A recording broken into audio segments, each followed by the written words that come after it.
ഓരോ തരം ലീഡർഷിപ്പും സമൂഹത്തെ നന്നായിട്ട് സ്വാധീനിക്കുന്നുണ്ട്. ചിലപ്പോൾ അത് പോസിറ്റീവായിട്ടായിരിക്കും, നേരെ തിരിച്ച് നെഗറ്റീവായിട്ടായിരിക്കും.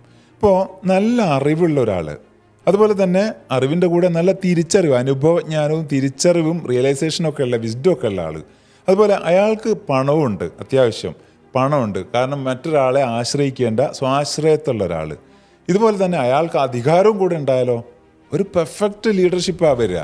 പക്ഷേ ഇയാളെ പെർഫെക്റ്റ് ആക്കുന്ന മറ്റൊരു പ്രധാനപ്പെട്ട ഘടകമുണ്ടെന്ന് നമുക്ക് മനസ്സിലാവുന്നത് പലരെയും നിരീക്ഷിക്കുമ്പോൾ കേട്ടോ.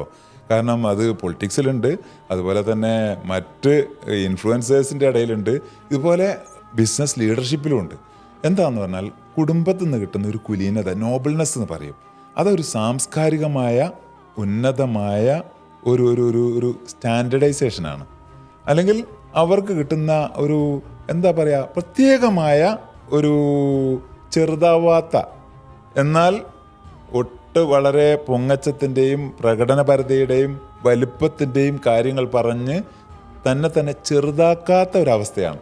പലരും അവാർഡുകൾ റിവാർഡുകൾ വാങ്ങുന്നുണ്ടാവും, ഉന്നതമായ സ്ഥാനമാനങ്ങൾ ഉണ്ടാവും, ഇതുപോലെ തന്നെ സമൂഹത്തെയും രാജ്യത്തെയൊക്കെ സ്വാധീനിക്കാൻ പറ്റുന്ന വലിയ ലീഡർഷിപ്പ് ഉണ്ടാവും. പക്ഷേ നോബിൾനെസ് മാത്രമില്ലാതെ പോകുന്നതിൻ്റെ അടിസ്ഥാനം അവരുടെ വേദികളിലും സംസാരങ്ങളിലും ഈ ചെറിയ കാര്യങ്ങൾ പെരുപ്പിച്ച് വലുതായി പറഞ്ഞ് അവർ തന്നെ കൊച്ചാക്കുന്ന ഒരവസ്ഥ. ഇത് ബിസിനസ് ലീഡർഷിപ്പിലൊക്കെ വല്ലാതെ മുഴച്ചിരിക്കും, വല്ലാതെ അരോചകമാകും. ആൾക്കാർ ഇതിനെയൊക്കെ വിലയിടും, മാർക്കിടും. നമ്മളത് തിരിച്ചറിയണം.